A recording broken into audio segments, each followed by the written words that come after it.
A Audi vai para Montreal com um pacote de atualizações que pode salvar a temporada, ou destruí-la de vez. E o que os dados de Miami revelaram sobre o conceito aerodinâmico do R26 explica por que essa corrida não é mais uma etapa do calendário. É uma prova de fogo. Inscreve-se no canal e ativa o sino agora, porque essa análise vai a fundo onde as manchetes param. Todo mundo viu Bortoleto largar em 21º e cruzar em 12º em Miami. A mídia tratou como o milagre do garoto. O talento do brasileiro fez diferença. Isso é fato. Mas quem estava olhando para os monitores de telemetria dentro da garagem da Audi não via imagens de festa. Via dados que confirmam um problema crônico que o resultado de domingo não consegue esconder. O R26 é uma âncora nas retas longas e um pesadelo instável nas zonas de tração de baixa velocidade. A nova bateria, 3 vezes mais potente que a geração anterior, eliminou completamente a dinâmica fluida de um carro de Fórmula 1 clássico. A essência de pisar fundo e atacar a zebra foi engolida pelo gerenciamento extremo de energia e pelo peso adicional do conjunto híbrido. O carro deita excessivamente nas curvas, o assoalho não veda o fluxo de ar como deveria, e a corrida passa a se parecer com endurance de precisão onde o piloto não ataca, apenas sobrevive. É exatamente por isso que o pacote do Canadá não é um upgrade rotineiro de calendário. É uma operação de resgate arquitetada antes que a pressão interna em Ingolstadt se torne insustentável.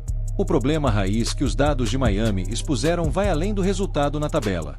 O conceito aerodinâmico atual da Audi é tão agressivo na tentativa de gerar downforce na parte traseira que está literalmente sufocando o sistema de resfriamento do conjunto elétrico e do motor a combustão. O motor entra em colapso térmico porque não tem por onde respirar ar limpo em quantidade suficiente.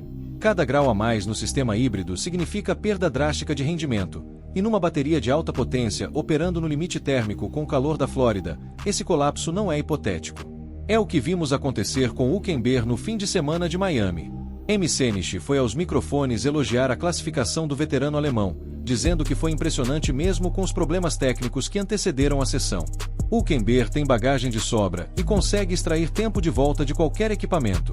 Mas a quebra na corrida não foi azar isolado. Foi sintoma direto de um conceito que não respira. O pacote de Montreal envolve um assoalho completamente redesenhado desde os canais de Venturi frontais e, crucialmente, uma estrutura totalmente nova dos dutos de freio. E aqui está o ponto que a cobertura convencional não está abrindo com a profundidade necessária. No Canadá, as frenagens são brutais. A entrada da chicane do Muro dos Campeões exige mais de 100 kg de força no pedal esquerdo vindo a mais de 330 km por hora. As equipes de ponta há anos utilizam os dutos de freio não apenas para dissipar o calor das pinças, mas como ferramentas aerodinâmicas puras, soprando ar sujo para fora da roda traseira, o chamado tire-skirt, para vedar as bordas do assoalho e criar uma saia aerodinâmica invisível que aumenta a pressão aerodinâmica sem aumentar o arrasto frontal. A Audi identificou que precisava encontrar um equilíbrio entre não derreter o sistema híbrido e manter eficiência aerodinâmica. O novo duto tenta fazer as duas coisas simultaneamente, soprar o ar para o assoalho e direcionar fluxo frio para os radiadores auxiliares. É uma interpretação agressiva do regulamento, e está completamente dentro da legalidade. Mas a aposta tem um risco concreto. Se essa peça não funcionar na prática como funcionou no CFD e no túnel de vento, o arrasto permanece elevado, o superaquecimento continua e o risco de o motor entrar em antistall na retomada de curva de baixa velocidade volta a ameaçar a integridade do carro e a segurança do piloto. Uma mudança estrutural dessa magnitude no meio do campeonato, alterando assoalho e dutos de freio logo após as primeiras corridas, é a confirmação de que os dados de correlação entre túnel de vento e pista real não bateram como esperado na pré-temporada. Isso gera um caos interno imediato. E, sem a figura de Fitley para equilibrar as tensões entre a operação de pista e a fábrica, a pressão sobre Binotto e Senich é gigantesca. Binotto supervisiona pessoalmente a integração entre pista e fábrica. Conhece a política do grid e sabe como projetos grandes desmoronam quando a pressa assume o controle. Mas também sabe que o tempo de graça de uma equipe estreante é curto, e que os dados precisam começar a se converter em pontos antes que a paciência de Ingolstadt tenha um limite. A diferença de abordagem entre os dois pilotos revela muito sobre o estado real do carro. A telemetria mostra que Bortoleto adaptou sua pilotagem para algo que lembra um carro de Fórmula 2, e isso não é crítica, é leitura técnica precisa do que o R26 exige. O brasileiro entende que o carro tem nível de downforce comprometido, mas que compensa permitindo uma janela maior de aderência mecânica. É um carro que tolera derrapagens controladas nas saídas de curva sem punir tanto a tração imediata, desde que o piloto não sobrecarregue a aerodinâmica frontal nas curvas de alta velocidade. Bortoleto quadra as curvas. freia forte, aponta o bico de uma vez, deixa a traseira escorregar de forma controlada e alinha o carro rapidamente para retomar a aceleração. É uma técnica aprendida em anos de categorias de base, com carros pesados e comportamento escorregadio. Hülkenberg tenta guiar o R26 como se fosse um carro plantado de alto downforce, o tipo de pilotagem que funcionava nas gerações anteriores da Fórmula 1. A carga aerodinâmica que ele espera ao virar o volante em alta velocidade simplesmente não está lá, gerando um desgaste de pneus traseiros desproporcional e uma instabilidade que compromete todo o ritmo de corrida. O regulamento de 2026 criou condições que expõem qualquer milímetro de erro no mapeamento eletrônico do motor. O acionamento do turbo limitado nos primeiros segundos da largada, combinado com o controle manual da embreagem em marcha, cria uma janela de acerto minúscula que penaliza especialmente pilotos acostumados com gerações anteriores. Não é falta de habilidade, é incompatibilidade de reflexo com um sistema que funciona de forma fundamentalmente diferente.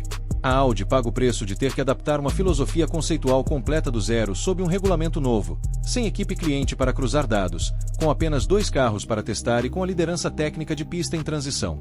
O agravante de toda essa equação é que as demais equipes que erraram no conceito passam pelo mesmo problema, e numa corrida onde 8 carros gerenciam energia para não explodir o motor, o espetáculo desaparece antes do fim da primeira metade da prova. Montreal vai ser o teste definitivo.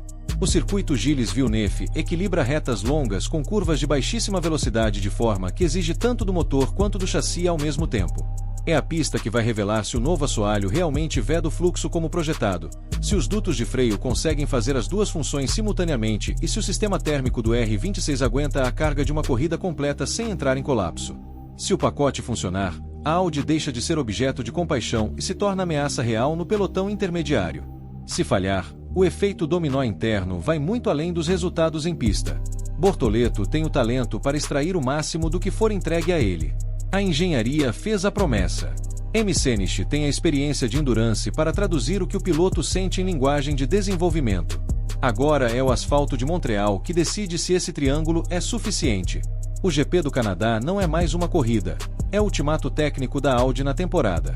E quando a resposta aparecer na pista, a análise completa vai estar aqui, com dados reais e sem narrativa de relações públicas. Inscreve-se no canal, ativa o sino e aparece no próximo episódio. Porque se o R26 responder em Montreal, a conversa sobre a Audi muda completamente de tom. E se não responder, a conversa fica ainda mais interessante.